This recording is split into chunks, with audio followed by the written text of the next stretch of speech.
The elevator doors slid open with a soft chime, but the corridor on the 52nd floor felt colder than usual. Preston Hale loosened his tie, still smelling faintly of the expensive perfume Riley had sprayed on his collar hours earlier. The night at the Park Hyatt rooftop had been indulgent, reckless, and thrilling in all the wrong ways. But he carried no guilt. Men like him rarely did. He stepped into the penthouse with the confidence of a man who believed everything in his life remained firmly under his control. The city lights spilled across the marble floor, reflecting the Manhattan skyline in long golden streaks. Normally, Harper would greet him with a tired smile, one hand resting protectively over her pregnant belly. Tonight, the silence pressed against him.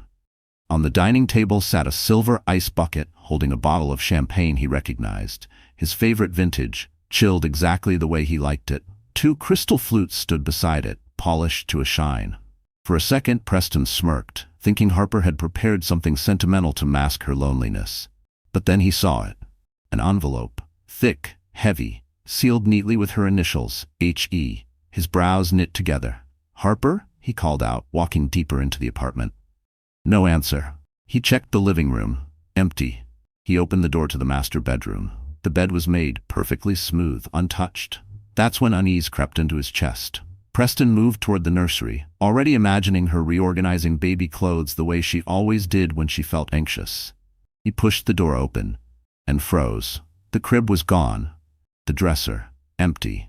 The walls bare. Every trace of the baby they were expecting had vanished, like a ghost wiped clean from the room. His throat tightened. No, this doesn't make sense. He rushed back to the table, grabbed the envelope, and ripped it open. Inside were divorce papers, signed, dated, final. And beneath them, a short handwritten note. Her handwriting trembled on the page, yet the words were steady, almost cold. Preston's jaw dropped, the color draining from his face as he read the final line. "By the time you read this, Preston, we're already gone." His hands shook. The champagne hissed in the ice bucket behind him, mocking the moment he realized. Harper hadn't just left. She had outplayed him. And this was only the beginning. From the outside, people often assumed Harper Ellington lived a charmed life, married to a powerful CEO, residing in a penthouse overlooking Central Park, and expecting her first child. But appearances in Manhattan, especially at Preston Hale's level, were nothing more than polished lies wrapped in glass and steel. Harper had not come from wealth. She grew up in a quiet Oregon town where winters were long, neighbors shared tools without being asked, and her parents, both architects, filled the house with blueprints and love. When they died in a car accident just before she graduated college, Harper packed her memories into 2 suitcases and flew to New York with nothing but a scholarship and her mother's sketchbook. For years she worked tirelessly, interning at design studios during the day, waiting tables at night, learning how to survive a city that didn't care whether she ate or cried. By 28, she had built a small but respectable career, designing interiors for boutique apartments. Her life was modest but steady. Then she met Preston. He had strolled into the design gallery where one of her prototypes was displayed, wearing a tailored navy suit and a smile that looked rehearsed but charming. He complimented her work, asked thoughtful questions, and treated her like she mattered. For a woman who had navigated life alone, his attention felt like sunlight breaking through a long storm. Preston courted her with dinners overlooking the East River, thoughtful gifts, and promises of emotional safety. He said things like, "You shouldn't have to struggle anymore, and let me take care of you." After years of being her own anchor, Harper allowed herself to believe she could lean on someone. They married within a year. But the shift was slow, almost invisible. Preston insisted on handling her contracts for her convenience. He suggested she work from home more. He told her she didn't need to push herself. "We're a team, Harper." Little by little, she lost clients, contacts, and finally the independence she had fought so hard to build. Pregnancy made everything more fragile. Her anxiety, something she had managed for years, returned in quiet waves. Preston wasn't cruel at first, he simply became distant. His phone was always face down, his meetings longer, his scent different when he came home. Harper told herself it was work stress. She wanted their child to have a father who was present, so she pushed away every suspicion to protect the illusion. Still, The loneliness grew louder. Some nights, she'd sit by the nursery window with her sketchbook resting on her belly, tracing designs for the baby's room. Soft whites, warm woods, dim lighting. She dreamed of raising her child with the same gentleness her parents had given her. She whispered stories to the little life inside her, promising she'd do anything to protect them. But the universe had other plans. Because one evening, while organizing Preston's files on her MacBook, something he told her never to touch, Harper found a folder mislabeled with a date she recognized, the date he claimed he was in Chicago. The truth was far uglier, and it would shatter everything she believed about her marriage. And when she opened that folder, nothing in her world would ever be the same again. For years, Harper Ellington convinced herself that the world Preston built for her was safety, not a gilded cage. And to be fair, from the outside, it looked like the kind of life most people only saw in movies. Their penthouse towered above Central Park, wrapped in floor-to-ceiling windows that caught every sunrise. Glass chandeliers glimmered above marble floors, and the kitchen, rarely used, was stocked with sparkling appliances Preston insisted on upgrading twice a year. He liked things new. He liked things expensive. He liked things he could show off. Harper learned quickly that she was one of those things. Whenever Preston hosted business partners from Park Avenue, she played the elegant wife. Soft voice, careful smile, flawless appearance. She didn't mind. She believed he simply wanted her to shine. Preston even bought her a Tiffany bracelet during their first year of marriage, fastening it around her wrist with a gentle kiss. She cherished it as a symbol of love. Only later would she realize it was a symbol of ownership. Their social life revolved around charity galas at the Plaza Hotel, rooftop dinners, and board member events where every woman looked polished and every man spoke in numbers and deals. Harper would sit beside Preston, feeling both present and invisible at the same time. When she tried to speak about her design work, he'd squeeze her knee under the table, a silent reminder to not bore anyone. But every now and then, she caught the truth hidden beneath glimmering city lights. The way Preston's eyes wandered when a younger woman passed by. The way he introduced Harper as supportive instead of talented. The way he insisted everything in their home remain exactly where he placed it. Harper adapted. She decorated quietly, designed subtly, and kept her dreams in sketchbooks instead of conversations. Pregnancy shifted the balance even further. After the initial happiness, Preston's presence faded. Meetings bled into nights.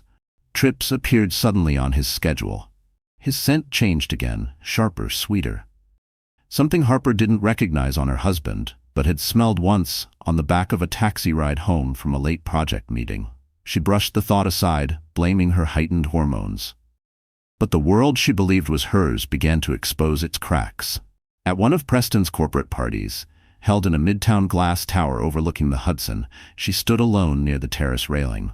A colleague of Preston wandered by, too tipsy, and murmured, "He really shouldn't be bringing both of them to events. It's messy." Harper's breath hitched. "Both who?" The man blinked, sobered slightly, and mumbled, "Forget I said anything," before stumbling away.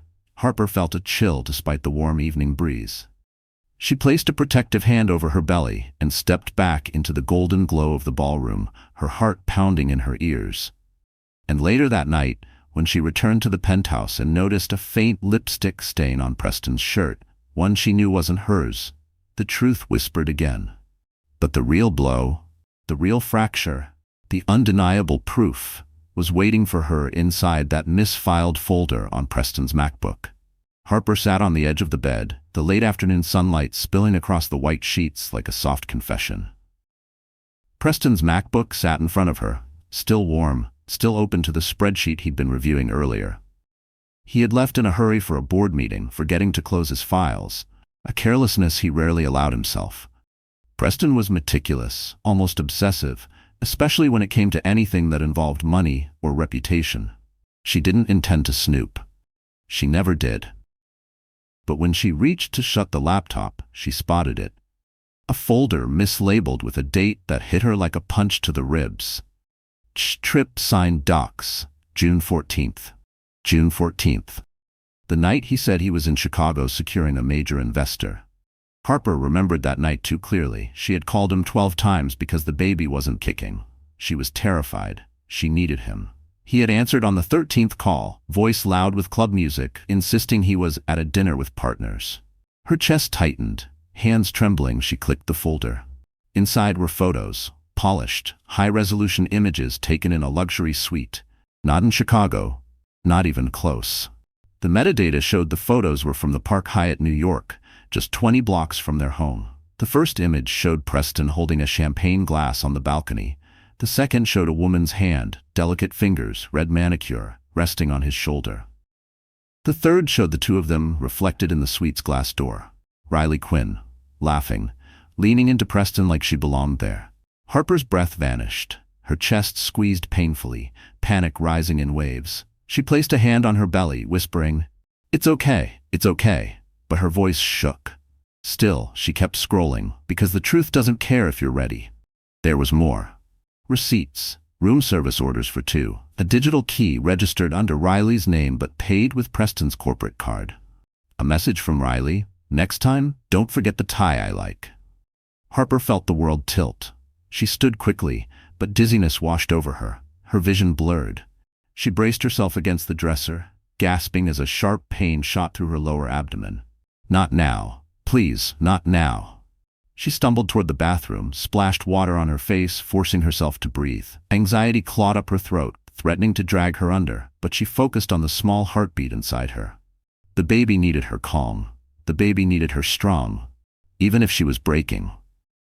When the dizziness finally eased, she returned to the bed, staring at the laptop, no longer afraid of what she might find. Now she was afraid of what she had found. With a trembling hand, she clicked on one last document. A contract. One with her forged signature. If investigated, it could implicate her in one of Preston's illegal deals. Her blood ran cold. This wasn't just betrayal. It was sabotage.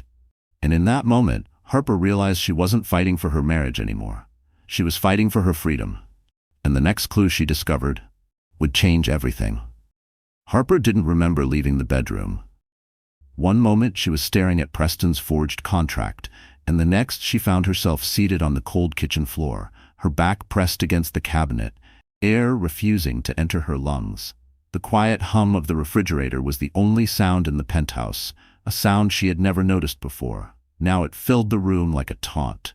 Her fingers twitched against the tile. Her heart pounded too fast. Her breath stuttered into short, shallow gasps. It was happening again. An anxiety attack, the kind she hadn't experienced since college before she learned to control them. Pregnancy had made her more vulnerable, and the shock of discovering not one but 2 betrayals, infidelity and fraud, sent her spiraling. I'm okay, she whispered to the baby, though her chest burned. I'm okay. I have to be. But she wasn't. A sharp cramp twisted her abdomen, forcing her to double over. Panic surged, hot and suffocating. Not the baby. Not now. She braced herself against the counter, trying to stand, but her legs trembled violently. Her phone lay across the room on the countertop. 10 feet away. It might as well have been miles. With every ounce of strength she had left, Harper pulled herself forward, dragging her body toward the island counter. She reached the stool, grabbed its leg, and used it to haul herself upright. The room spun, but she forced herself to move, step by shaky step. When she finally gripped the phone, she pressed the first contact on her emergency list. Grace. Her late mother's closest friend, the woman who took on a surrogate aunt role after her parents died. A pediatric nurse in Boston, calm in every storm. The call rang twice before Grace answered. Harper? Honey, what's wrong? Talk to me. Harper's voice came out in fragments. It's Preston. He lied. He forged my name. And her breath hitched as another cramp seized her body. Grace, I'm scared. Grace's tone shifted instantly, gentle but firm. Listen to me. You are not alone. You hear me? Slow breaths. In through your nose, out through your mouth. I'm staying on the phone until you can breathe.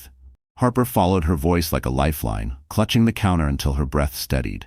Tears streamed silently down her cheeks. Can you get to your prenatal kit? Grace asked. I think so.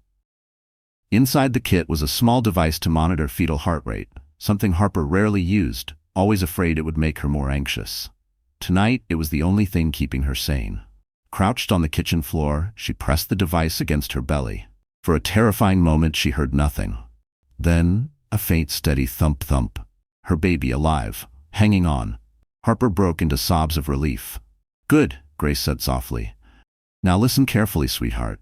Whatever Preston's done, this goes beyond betrayal. This is criminal, and you need help. Legal help." Harper closed her eyes. "I don't know any lawyers." "Yes," Grace replied. "Yes, you do." Harper opened her eyes, breath-catching, because she suddenly remembered a name from her past, someone who once offered to help her with anything, if she ever needed it. Someone Preston would never see coming. A man who would become Preston Hale's worst nightmare. Miles Radford hadn't crossed Harper's mind in years. Not since their graduate school days, when he was the only person who stayed late in the architecture studio with her, sketching floor plans and sharing cheap takeout. He had always been soft-spoken but fiercely intelligent, with a calm that steadied her during long, stressful nights. They lost touch after he moved on to law school, eventually becoming one of Manhattan's most respected corporate attorneys. Harper remembered his last message to her, the night before her wedding. "If you ever need help, Harper, real help, call me." At the time, she thought he was just being kind. Now she realized he had seen something she hadn't. Grace's voice cut through her spinning thoughts. "Call him, tonight, before Preston gets home." Harper hesitated, staring at the contact she hadn't touched in nearly 5 years. Would he even remember her? Would he think she was being dramatic? But then she looked at the laptop still open on the bed, the forged contract glowing on the screen. She pressed call. Miles answered on the second ring, his voice warm, steady, familiar. "Harper? Is everything okay?" The question broke her. "No," she whispered, her throat tight. It's really not." Miles didn't interrupt, he just listened the way he always used to, while Harper told him everything. The affair, the forged signature, the fear, the cramping, the baby. She spoke in fragments, holding back sobs, but Miles pieced together the truth faster than she could articulate it. When she finished, there was a long silence on the line. Then Miles spoke, voice low and controlled. "Harper, what Preston did is a felony, fraud, coercion, and if he forged your name on a deal connected to investor money, that's federal." Harper's breath stilled. Federal. This wasn't just a marriage falling apart. This was a crime. "Listen to me carefully," Miles continued. "I'm coming over. You shouldn't be alone." "No," Harper said quickly, panic flaring. "Preston might come back. If he finds out I know—" "Harper," Miles interrupted gently, "I'm not afraid of Preston Hale." She closed her eyes, tears slipping down her cheeks. No one had said that out loud before. No one had dared. Miles exhaled deeply. "Text me the building address. I'll figure out the rest. And Harper, don't touch anything else on that laptop. It's evidence now." She hung up and sent the address with trembling hands. Minutes later, her phone buzzed again. Another message from Miles. "I'm downstairs. Don't open the door for anyone else." Harper moved to the window, peering down at the streetlights reflecting off the wet pavement. She spotted him immediately, tall, composed, stepping out of a black sedan with a leather briefcase. Even from above, he radiated confidence, stability, safety. For the first time in months, she felt like she could breathe. She unlocked the door just as the elevator chimed. But the sight that greeted her when the doors slid open wasn't Miles. It was Preston, exhausted, disheveled, and holding something behind his back she couldn't yet see. And whatever it was, would change everything. Preston stepped out of the elevator slowly, his expression unreadable, his shirt wrinkled as if he'd been grabbing at it for hours. Harper's pulse hammered in her ears. The hallway felt too narrow, too quiet, like the air itself was holding its breath. She clutched the doorframe to steady herself. "Harper," Preston said, his voice low, almost gentle. That false gentleness she'd heard so many times. "Still awake?"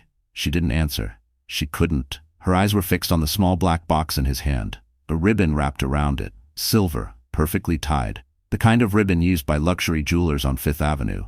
Tiffany. Cartier. Take your pick. He lifted the box slightly, offering it to her with a forced smile. "I know things have been tense. I wanted to make it up to you. Thought this might smooth things over." Harper stared at him. A gift. Tonight of all nights. The same night she discovered his affair and his crime. The universe had a cruel sense of humor. She didn't reach for the box. Instead, she asked quietly, Where were you? Preston stiffened, the fake warmth in his eyes flickering. I told you, a meeting ran late. He stepped closer, brushing past her like he owned the space around her. Is that why you look so shaken? Did you work yourself up again? There it was, the manipulation, the gaslighting, the way he always made her feel small. Harper swallowed hard. You weren't at a meeting. He froze, just for a split second, but she saw it, like a crack in a mask. Then his face hardened. Harper, he said, his voice dangerously calm, we're not doing this. Before she could speak again, Preston's phone buzzed in his pocket. He ignored it, but the name flashed briefly on the screen. Riley Quinn. Harper's stomach twisted. Preston exhaled sharply, shoving the phone away. Look, he said, lowering his voice, you're overwhelmed, pregnant, emotional, you've always been sensitive. He gently took her elbow, guiding her inside. Let's sit down. But the touch that once comforted her now felt like a threat. She jerked her arm back. Don't. Surprise flashed through his eyes, then irritation. Harper, I'm trying to fix this. Why are you being difficult? Because I saw the truth, she wanted to scream. Because you forged my name. Because you lied to me so many times, the lies became their own language. But she stayed silent. Preston looked down at the black box again, then back at her, expression tightening. If you won't accept my apology, at least open the damn gift. Harper hesitated, then slowly lifted the lid. Inside wasn't jewelry, not anything romantic. It was a key card, a hotel suite card. The same logo printed on the photos in the folder. The Park Hyatt. Her blood ran cold. Preston watched her reaction closely, the corner of his mouth lifting. We need to talk, Harper. In private. Away from distractions. Her heart stopped.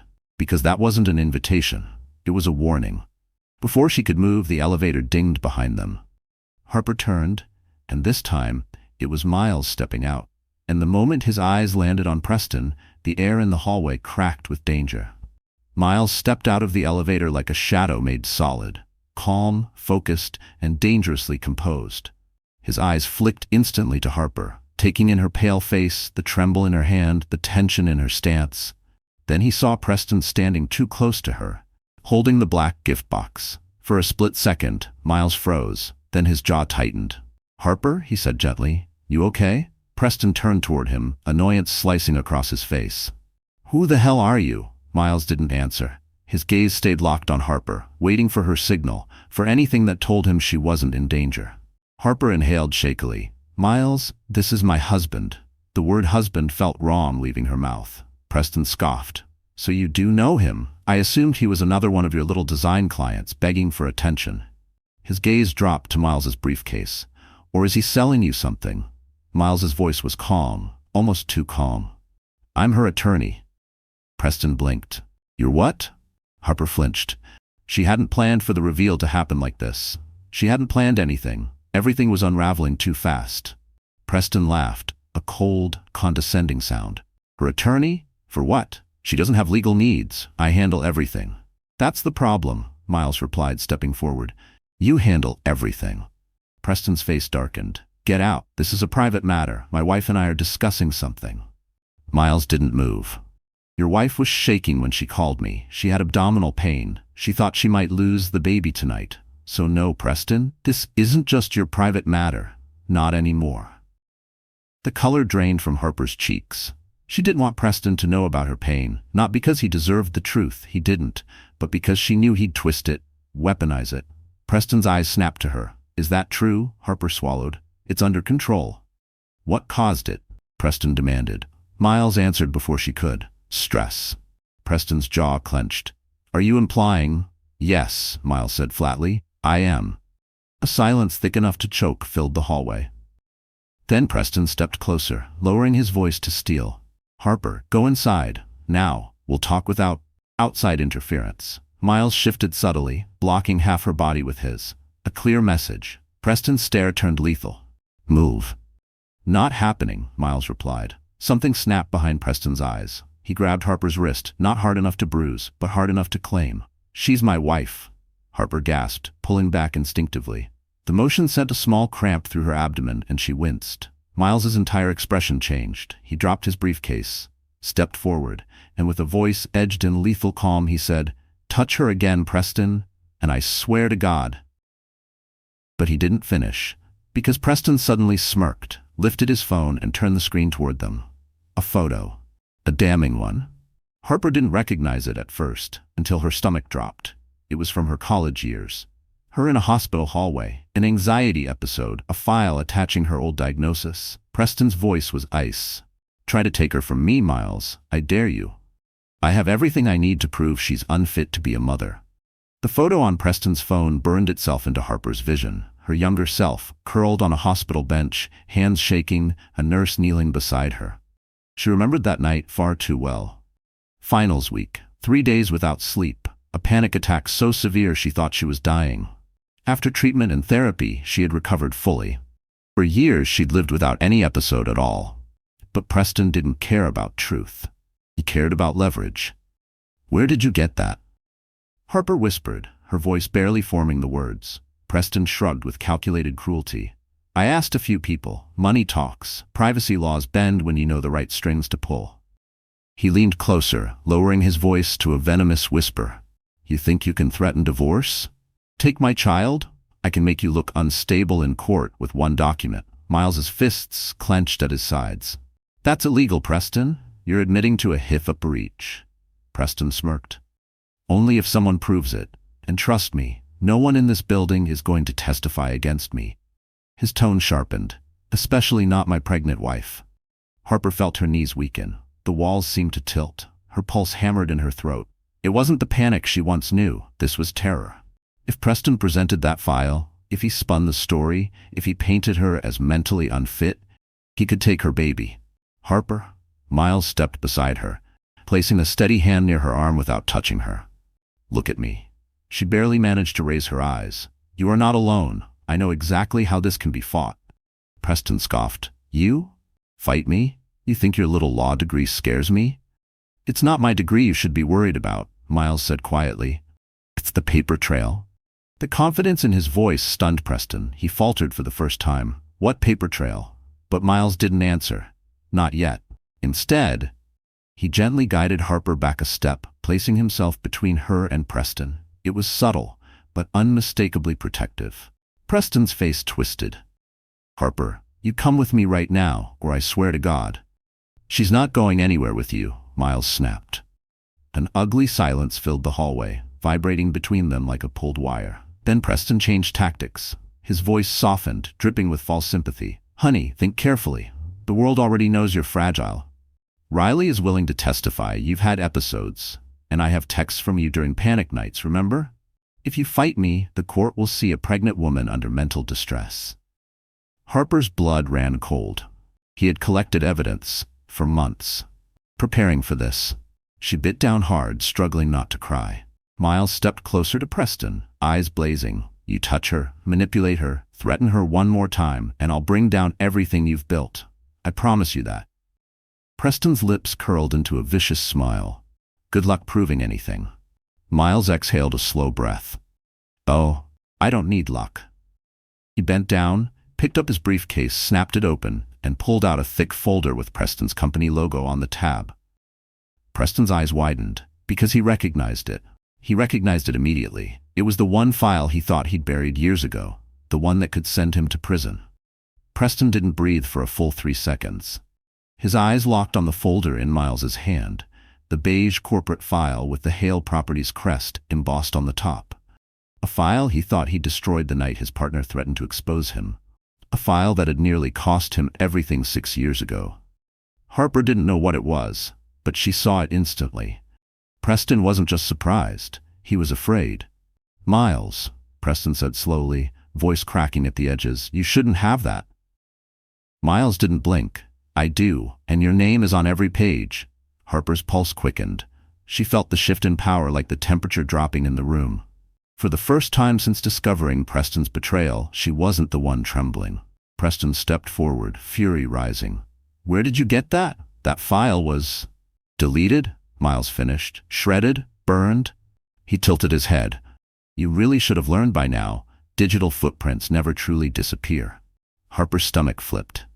Miles, what is it? Miles looked at her gently before answering, a softness she wasn't used to receiving. Proof, he said, that Preston bribed a Los Angeles zoning official for one of his earliest development permits. Bribery. fraud, and perjury, since he later denied it under oath. Harper's breath caught. Federal crimes. Multiple. Preston's voice broke into a snarl. You're bluffing. Miles opened the first page and read aloud. Payment distributed through Hale Properties subaccount, coordinated with R. Dorsey, meeting recorded. Enough! Preston's shout cracked through the hallway. Miles closed the folder calmly. This alone could ruin your company, your board position, your license to operate, and if the authorities find out you forged your pregnant wife's signature for a high-risk investment, he shrugged, you won't be attending custody hearings, you'll be escorted in cuffs. Harper pressed a hand to her belly, overwhelmed. Miles, why help me? His eyes softened. Because it's you, and because what he did to you is unforgivable. Preston spun toward her. Don't listen to him, he's manipulating you. Miles stepped between them again. No, Preston. Manipulation is your specialty. Preston's face twisted, desperate. Harper, if you turn against me, I swear You'll what? Miles interrupted sharply. Use her medical history? Blackmail her? Threaten her custody? Go ahead. Try it. Every threat you make gives us more evidence. The hallway felt electrified. Harper lifted her chin, voice trembling but firm. You forged my name. You cheated, you lied, and you put our baby at risk. Preston's expression fractured, not with guilt but panic. Miles's phone buzzed. He glanced at it, then smirked. Perfect timing. Preston's voice cracked. What now? Miles turned the screen toward him. It's a confirmation. I sent the file to 3 independent sources an hour ago. Legal, federal, and journalistic. If anything happens to Harper, if she disappears, if you push her again... His eyes met Preston's with cold finality. Everything goes public. Harper exhaled a shaky breath, half fear, half relief. Preston went pale. You don't understand. If that file leaks, I lose everything. Miles stepped closer, voice low. That's the point. Preston stumbled back, shaking with rage. And then he whispered a sentence so chilling, Harper felt the baby kick hard inside her. If I'm going down, I'm not going alone. Preston's whisper slithered through the hallway like poison. If I'm going down, I'm not going alone. Harper felt the chill climb up her spine, but Miles stayed perfectly still, too still. That was the first sign something had shifted, something deeper than anger. His jaw tightened, his shoulders locking into a posture Harper recognized from their college days. Miles was preparing for a different kind of fight. Preston reached slowly into his jacket pocket. Harper's breath caught. Miles reacted instantly, stepping in front of her. Easy, Miles warned, voice low and controlled.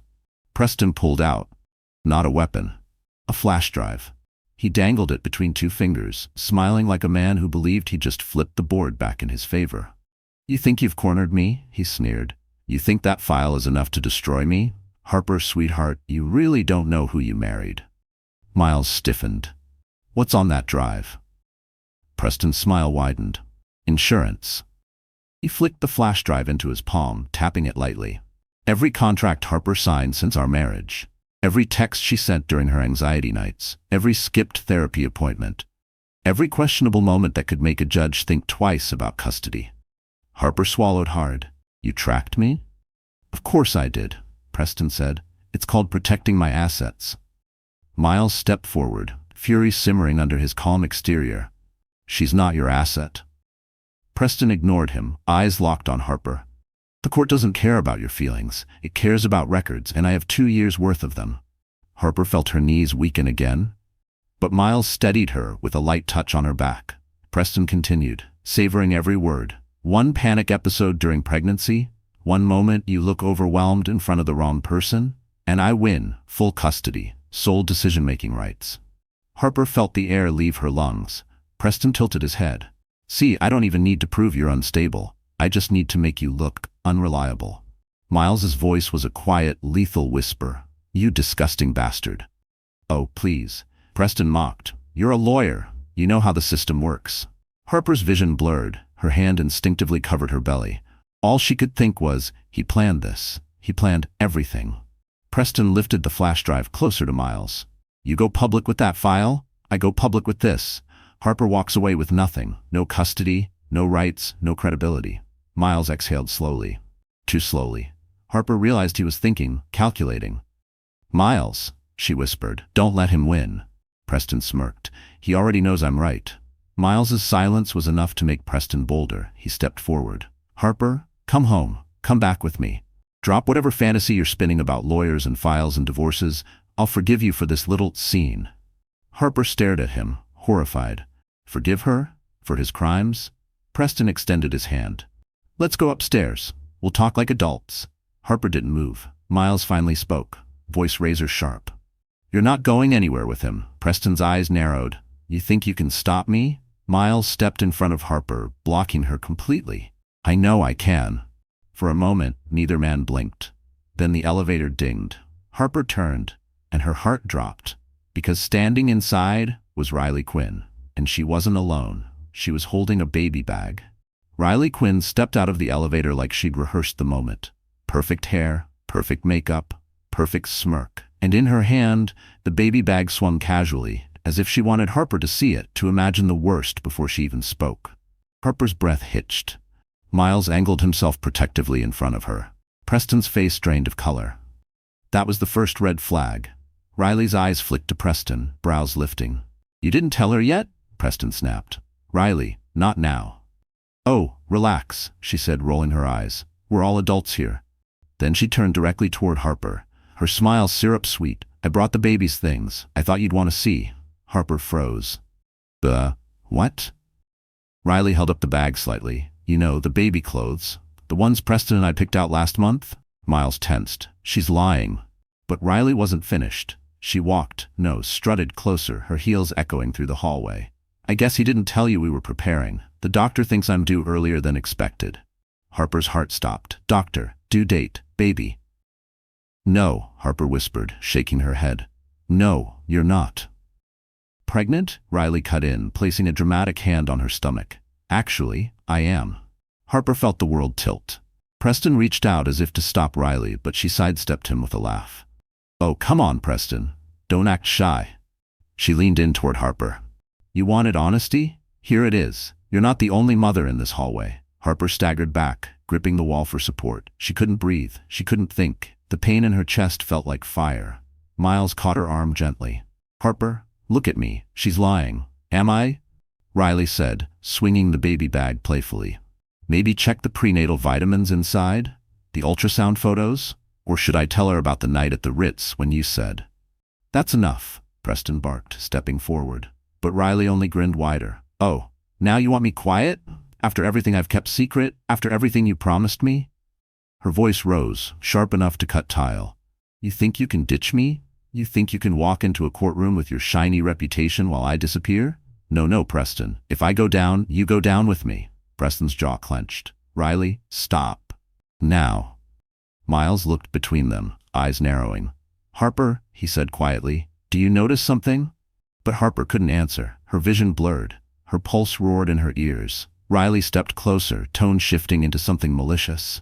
You thought you were fighting for one baby? She whispered. Think again. Miles suddenly stiffened. His gaze snapped to the baby bag. His entire expression changed. He stepped in front of Harper more forcefully. Riley, put the bag down. Riley laughed. What? Scared of diapers? No, Miles said coldly, because that bag is ticking. The hallway fell silent. Riley's smile faltered. What? Miles pointed. Set it down. Slowly. Harper's hand flew to her mouth as she finally heard it. A faint, mechanical clicking coming from deep inside the baby bag. Not diapers, not clothes, something else. Preston whispered, horrified, Riley, what did you bring here? And Riley's smile returned, twisted, dangerous, and utterly unhinged. For a moment, the hallway felt suspended in time, like the world itself forgot how to move. Harper's heartbeat thundered against her ribs. Preston stared at the baby bag as if it might grow teeth. And Riley just smiled, her fingers curling around the strap like she was holding a prize. Miles was the first to move. He stepped forward slowly, palms raised, not fearful, but deliberate. Riley, he said carefully, set the bag down, no sudden movements. Riley tilted her head, eyes dancing with manic delight. Why? Afraid something might go off? Harper's breath stuttered. Riley, what's in the bag? Oh, sweetheart, Riley cooed, don't worry, it's nothing that will hurt the baby. She paused, grin widening. Well, your baby. Preston exploded. What did you do? Riley rolled her eyes. Relax, it's just a timer, for a show, for attention. Because you two, she flicked her fingers between Preston and Harper, always get the spotlight. And I'm tired of being the secret. Miles's voice dropped, icy and controlled. You're lying. Riley smirked. Am I? Then come check. Miles didn't move. He knew better than to call a manipulator's bluff, not with Harper mere feet away, shaking, one hand gripping her abdomen. Preston lunged for the bag, but Miles blocked him. Don't touch it, he snapped. We don't know what she's capable of. Riley clapped slowly, mockingly. Ah, look at you two, protecting her. How noble. Harper's voice trembled. Riley, are you pregnant? Silence. For the first time all night, Riley's expression flickered. Just a flash, but enough. Something dark, something wounded. Then the mask slammed back into place. Does it matter? Riley hissed. Preston promised me everything. He told me I was the one he really wanted. He said he'd leave you once the timing was right. Harper felt the words like small knives. She looked at Preston. Preston didn't deny it. Miles's eyes narrowed. So this, he pointed at the bag, is about revenge? It's about survival, Riley snapped. Preston thinks he can ruin me? Replace me? She jabbed a finger toward Harper. He thinks she wins? I don't disappear quietly. The clicking inside the bag grew louder. Steady. Rhythmic. Harper's breath hitched. The baby kicked wildly, reacting to the tension in her body. Riley. Miles kept his voice level. Listen to me. You don't want to do something you can't undo. Put the bag down, and we'll talk. I can help you, but not if you escalate this. Riley blinked, thrown off for a split second by the unexpected offer. You? Help me? Yes, but Preston destroyed the moment. You idiot, he spat at Riley. You were never anything but a distraction, a liability, and now you're proving exactly why I never planned on keeping you. Riley went still, completely still. Then her eyes turned pitch black with rage. Oh, she whispered, so that's what I am. She loosened her grip on the bag. Harper screamed, don't. But Riley wasn't dropping it. Instead, she lifted her chin and said, if Preston's life is falling apart tonight, everyone will remember I started it. She stepped backward, into the elevator, still holding the bag. And as the doors slid shut, the clicking grew faster. Miles lunged forward, shouting, Harper, get back, now! The elevator doors slammed shut with a metallic thud, sealing Riley inside with the ticking bag. For half a second, no one moved.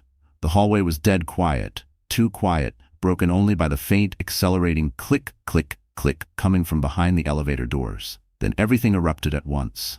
Miles grabbed Harper, pulling her firmly but carefully away from the elevator. Back! Move back, Harper! Now! Harper stumbled, her breath shuddering. Miles, what if it explodes? What if? Eyes on me, Miles ordered. Voice low but urgent. We don't panic. Not now. Preston wasn't as composed. He sprinted toward the elevator, slamming his fists against the metal frame. Riley, open the door! Are you insane? From behind the doors came her muffled laugh, high, unsteady, and utterly unhinged. Too late, Preston. You wanted a show?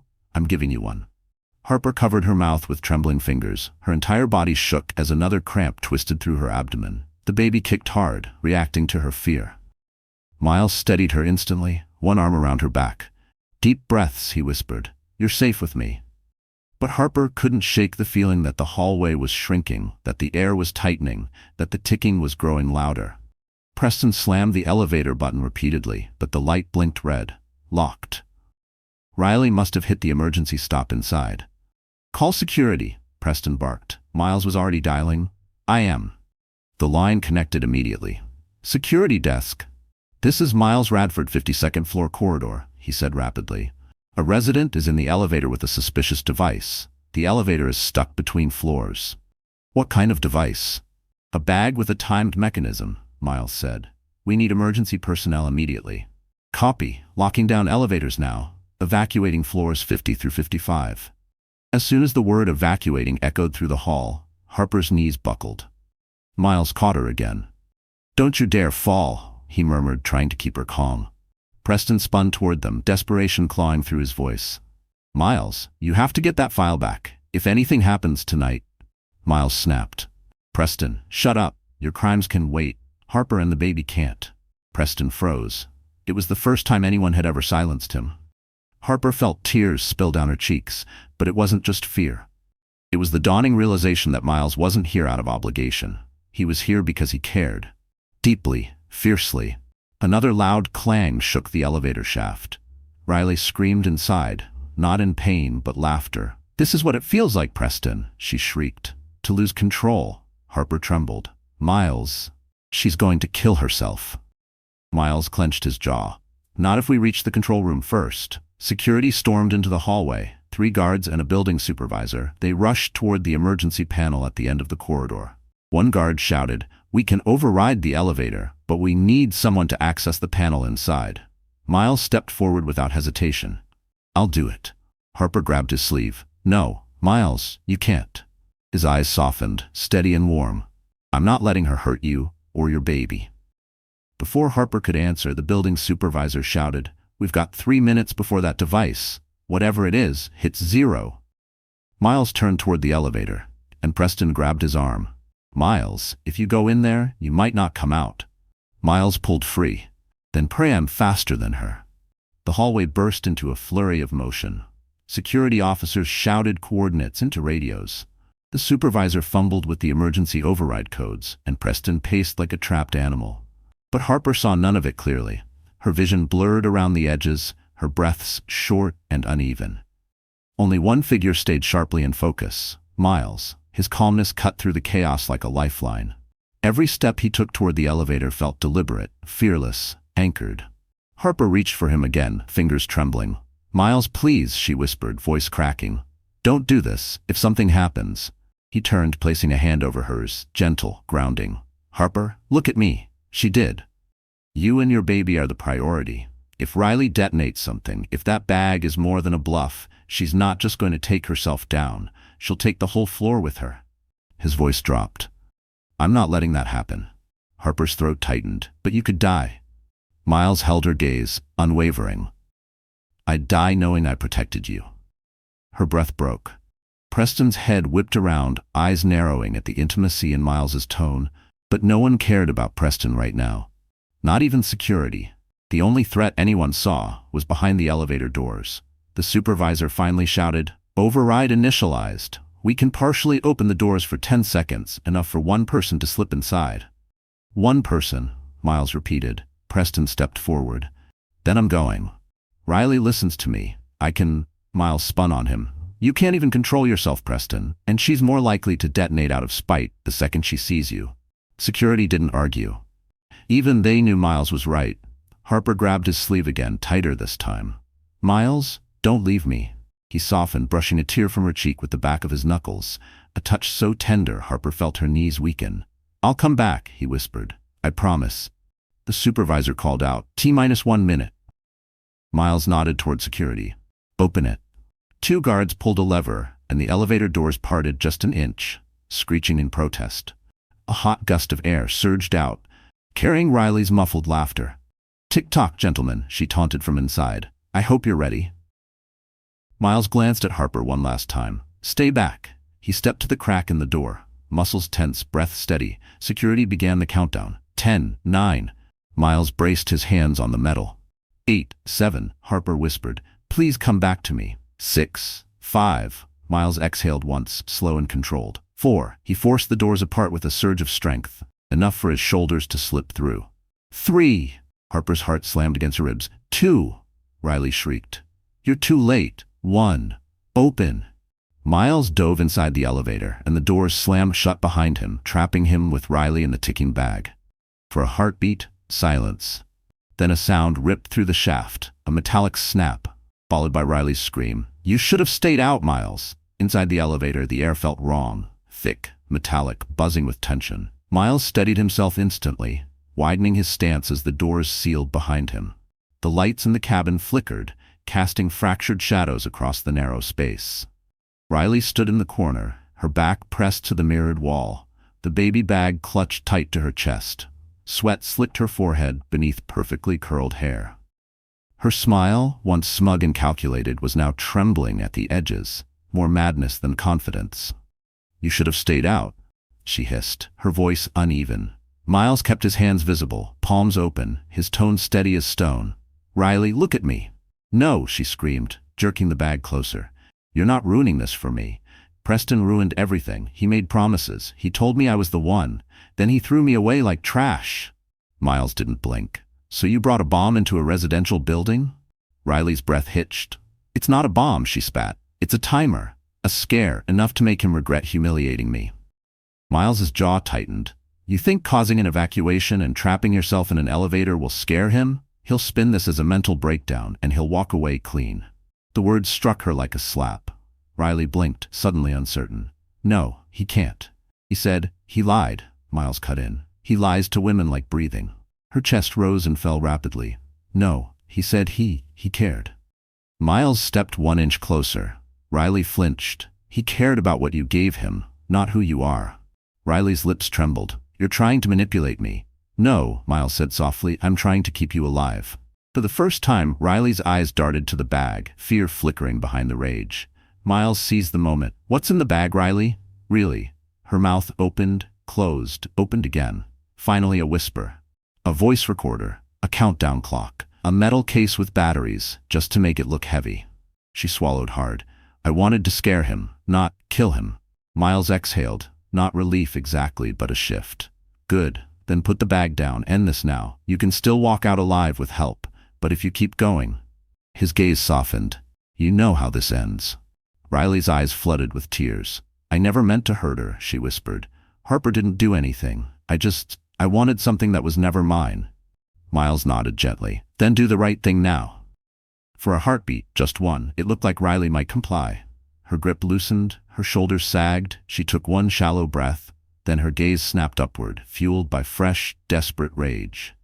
No, she growled. If Preston's going down tonight, then everyone remembers I caused it. She yanked something from behind the bag, a screwdriver. Sharp, fast, already swinging toward the control panel.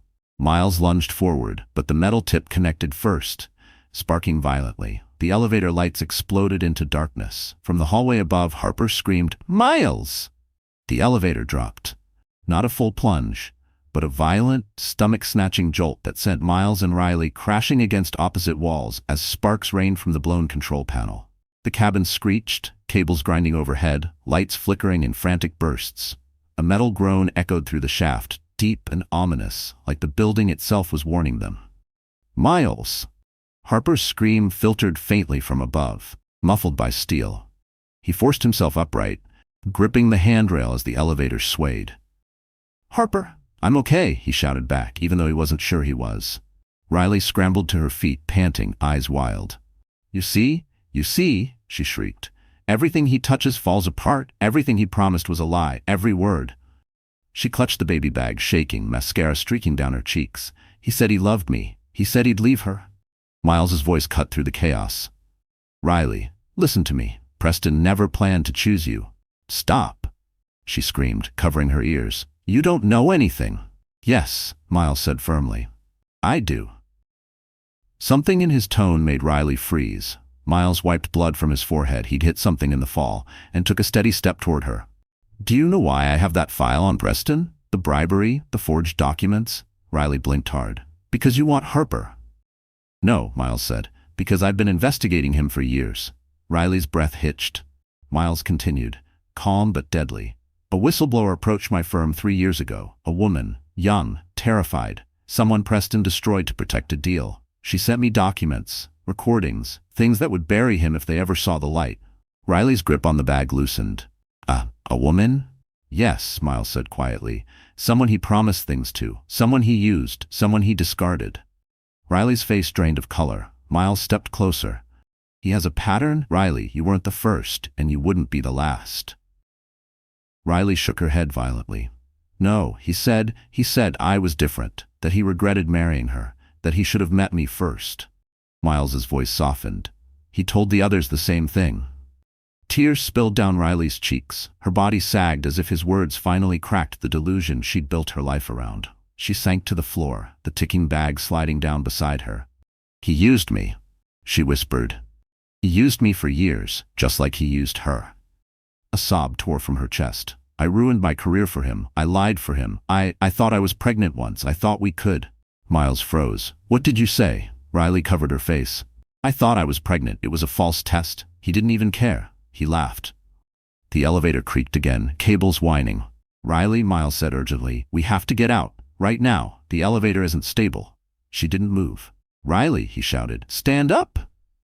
Riley looked up at him, eyes broken, hollow, and whispered, "I'm so tired of being nothing." Then the elevator jerked downward another full foot. Miles lunged, grabbing Riley by the arm to haul her up. But the cable above them snapped with a sickening crack. The entire elevator dropped, and Harper's scream from the hallway above tore through the shaft. "Miles, please, no!" The elevator didn't fall far, maybe 2 stories, but the impact was brutal.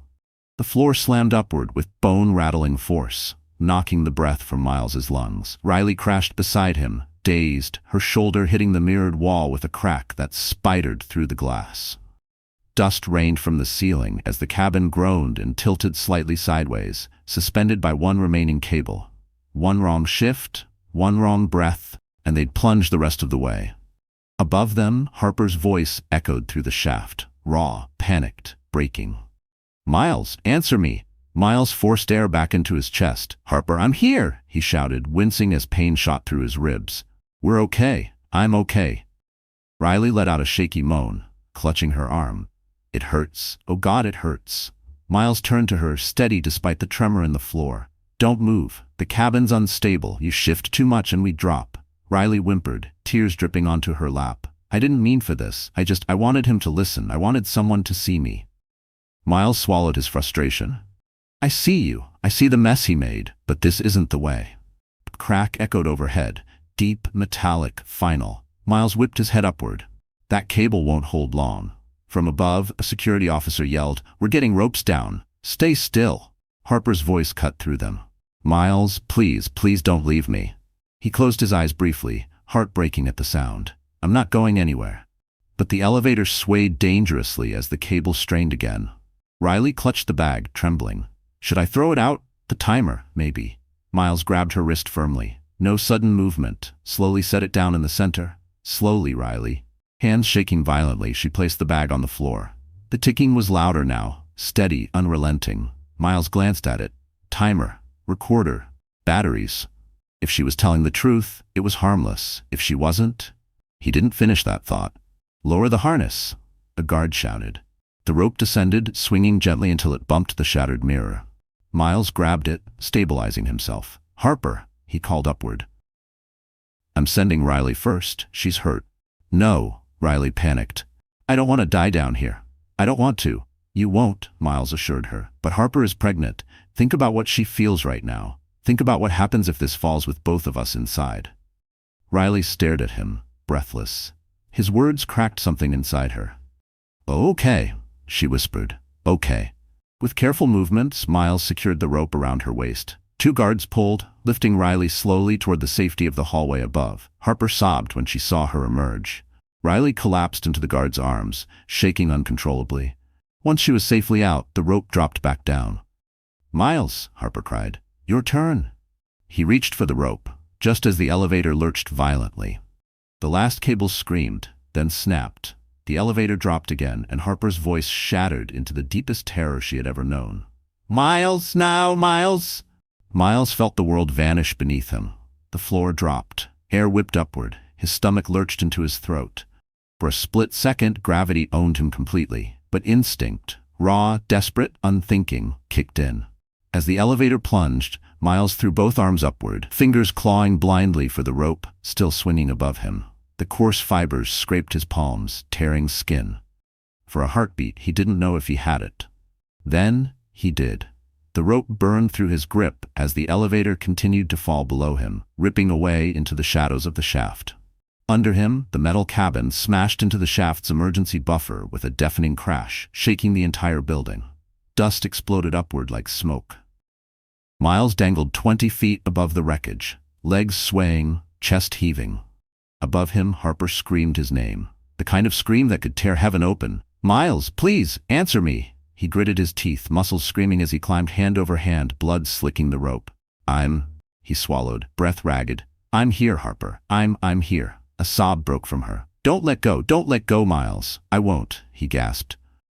Security officers reached down, grabbing the rope from above to stabilize it.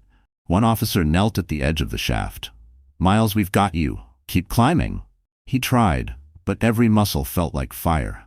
He had hit the wall hard when the cable snapped. His ribs throbbed with each breath. His arms trembled violently. The rope swayed, "Come on, Miles," the guard yelled. "You're almost there." Harper leaned dangerously close to the open shaft until two guards held her back. Tears streamed down her cheeks, her hands shaking. "Pull him up, please. Just pull him up." Miles looked up at her, her face pale, eyes wide with terror, one hand gripping her pregnant belly protectively. She wasn't just scared, she was breaking. And something inside him ignited. Not fear, not survival instinct, something deeper. He forced his arm upward, then the other. He climbed and climbed and climbed, until finally, hands grabbed his wrists. "We have him," a guard shouted. Harper's knees buckled in relief. The guards hauled Miles out of the shaft and onto the floor. He collapsed on his side, coughing through dust, blood streaking his palms and forearms. Harper dropped to her knees beside him instantly, ignoring the guards' protests. "Miles, look at me." She cupped his face with trembling hands. "You're alive. You're alive. Oh my God." He opened his eyes slowly, finding her face first. Tear-stained, terrified, beautiful in a way that had nothing to do with lighting. "I told you," he whispered hoarsely, "I'd come back." A sob tore from Harper's chest as she leaned forward, pressing her forehead to his. For a moment, the world shrank to just the two of them, breath against breath, heartbeat against heartbeat. But the peace shattered instantly when a guard shouted from down the hallway, "We have a problem. Preston is gone." Harper's eyes widened. Miles forced himself upright despite the pain. "Gone? Gone where?" The guard swallowed hard. He didn't wait. The moment the elevator fell, he ran. Harper's blood ran cold, because Preston Hale running meant only one thing. He wasn't finished. He was starting something. For a moment, Harper couldn't move. She stared down the long hallway, her pulse pounding as the words echoed in her skull. "Preston is gone." She felt Miles shift beside her, his hand instinctively covering hers. "He's running," Miles said quietly, pain still tight in his voice. "Which means he's desperate, and desperate men make mistakes." Security swept the floor, radios crackling. The building supervisor barked orders as alarms blared, signaling the evacuation of the upper levels. But Harper barely heard any of it. Her gaze drifted toward the penthouse, the home she once believed was safe. "What if he's going after the files?" she whispered. Miles nodded. "That's exactly where he's going." Two guards led them swiftly toward the penthouse. Harper walked fast despite the ache in her back, her hand resting protectively on her belly. Miles stayed close, one arm ready to steady her. His presence was an anchor, steady, protective, unwavering. When they pushed through the penthouse door, the scene waiting for them was chaos. Drawers yanked open, papers everywhere. Preston in the center of the living room, frantically searching through boxes, sweat dripping down his temples. He spun around when he heard them. "You!" he roared at Miles. "Where is it? Where's the original file?" Miles didn't flinch. "Gone. Already sent. You can't bury it this time." Preston's face contorted, rage mixed with something uglier. "You think you've won? You think she gets to destroy me?" Harper stepped forward before Miles could stop her. "You destroyed yourself, Preston, and you tried to destroy me with you." His eyes darted to her stomach. "You're not taking my child." Harper lifted her chin. "This baby deserves better than fear, better than lies, better than you." Preston lunged toward her. Miles was faster. He shoved Preston back, pinning him against the wall with a harsh thud. "Touch her again," Miles growled, "and you won't walk out of this building." Security burst through the doorway, weapons drawn. Hands where we can see them. Preston froze, breathing hard, trapped. His eyes flicked wildly around the room, searching for an escape that didn't exist. Miles stepped aside just as two officers swarmed in, forcing Preston to his knees. One snapped cuffs around his wrists, the other read him his rights. He shouted the entire time, "This is a setup. She's unstable. She forged the signatures. She's the crazy one." But no one listened. Not anymore. Harper stood still, breathing slowly, watching the man who had nearly ruined her life dragged to his feet. As they led him toward the door, Preston twisted his head, glaring at her with venom. "You think you've won? You think anyone will believe?" He didn't finish, because Harper walked toward him, calm, steady, and spoke in a voice so soft it silenced the entire room. "I don't need anyone to believe me, Preston, because the truth finally does." He stiffened. And for the first time, Preston Hale looked truly afraid. Minutes later, he was escorted out, past the cameras, past security, past everything he once controlled. Gone. Harper exhaled, a long, trembling release she'd been holding for years. Miles stepped beside her, brushing her hand with his. "It's over," he whispered. Harper looked up at him, tears softening her gaze. "It's finally over." She leaned into him, not out of weakness, but because she could. He caught her, steady as ever. "We go forward now," he murmured. And for the first time in a long, unforgiving journey, Harper Ellington believed him. 1 year later, the world looked nothing like the storm Harper had survived. Spring sunlight warmed the quiet Boston neighborhood where Harper now lived, a tree-lined street just minutes from the Charles River. Her home was modest compared to the Manhattan penthouse, but it was hers. Every corner carried her touch. Soft oak shelves, warm white textiles, hand-drawn sketches framed above the fireplace. A space built with love, not fear. And in the nursery, painted a gentle sage, her daughter slept peacefully in a crib Harper had designed herself. Little Ella, a child who had arrived after a long labor, a flood of tears and a promise whispered into tiny fingers. "You will never know the darkness I came from, only the light I'll give you." Harper brushed a hand over Ella's hair before stepping quietly into the living room, where Miles waited. He stood by the window, sleeves rolled up, flipping through one of Harper's new design portfolios. Her name was embossed on the cover, Ellington Interiors, Boston, New York. A year ago, she never imagined seeing her name on a business again. Miles looked up when she approached. His smile, warm, steady, still made her breath catch in the softest way. "You're booked through October," he said, closing the folder with pride. "You know that, right?" "I know," Harper laughed softly. "I still don't believe it." "You built it?" he replied. "You should." Outside, the garden rustled in the morning breeze. Beyond the fence, a neighbor's golden retriever barked. Everything felt calm, alive, safe. Miles stepped closer, fingers brushing hers. A year of healing had brought them to this moment. Slow, gentle, natural. He never pushed, never rushed. He simply stayed. And Harper, for the first time in her life, allowed herself to be loved. "I have something for you," he murmured, reaching into his pocket. Harper froze. "Miles," he smiled nervously, an expression she rarely saw on him. "Don't panic, just hear me out." He opened a small velvet box. Not grand, not extravagant, just elegant. A simple white gold band, a tiny diamond catching the morning light. "I don't want to replace what you lost," he said softly. "I just want to build what comes next, with you, with Ella, if you'll let me." A tear slipped down Harper's cheek, one of peace, not pain. "Miles," her voice trembled. "You saved me before I even knew I needed saving. You gave me strength when I was falling apart. You held Ella before I could, and you loved her instantly. If you're asking whether I want a life with you..." She placed her hand over his. "I've wanted that for a long time." Miles exhaled shakily, relief flooding his face. He slipped the ring onto her finger, and Harper leaned in, resting her forehead against his. Outside, spring blossomed in quiet celebration. Inside, Harper finally had the life she once thought belonged only to other people. A safe home, a child who knew only love, a man who saw her strength, and a future made of peace instead of fear. A life she finally deserved. Well, that's the end of the story, my wonderful friends. And if you're still here with me right now, it means something in this journey touched your heart in a way you didn't expect. Maybe it reminded you of your own battles. Maybe it made you think about the quiet strength it takes to walk away from what breaks you. Or maybe, just maybe, it showed you that healing is not a miracle, it's a choice. This story carries a message many of us forget. You don't owe your life to people who hurt you. You owe it to the part of you that's still fighting. Marcus Aurelius once wrote, "What stands in the way becomes the way." Harper's pain didn't end her, it shaped her path forward. That's the heart of Stoicism. Life will test you, but it doesn't get to define you. You do. So if you're going through something right now, breathe. Stand tall. And remember Harper's journey. Courage isn't loud. Sometimes it's just the quiet decision to not give up on yourself. If this story touched you, don't forget to like, share, and subscribe. Your support keeps our little community growing, and your presence here means more than you know.